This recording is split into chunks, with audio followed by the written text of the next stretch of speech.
Let's say you are looking at this transaction on the Base blockchain.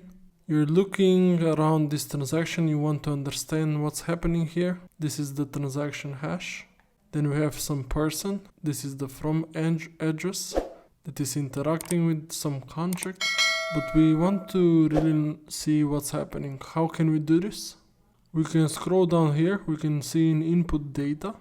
And this is happening on base scan. In input data, we can see we have the flaunch function being called. So we have the flaunch, but I want to know what are the actual parameters. What I can do is just say decode input data, and then this pops up. So base scan itself, the Ethereum Explorer itself will help you to decode this input data. We can see this is our transaction that we want the decode the input data from. We have the decoded results here. As you can see, the function flaunch is called. We have a string, and the value of this string is no-be official. We have the symbol variable, which is string, and its value no-be. Then we have the token URI, which is this value, it's a string, etc. Another way you can do this, if you don't want to use Basecamp or Basecamp doesn't work for whatever reason, you can use Tenderly. As you can see, Tenderly is also a very good platform to do this. You can just input your transaction hash here in the Tenderly dashboard, and we can see here information about this transaction. This function flaunch was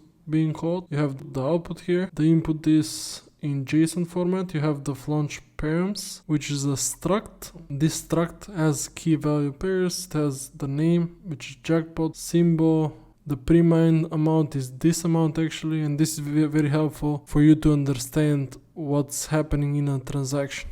And we can see this flaunch transaction, which is being called, which we can also see here down in the code. We can see it outputs three things: the meme coin, the heat spent, and deployed manager. And we can see their values here as well.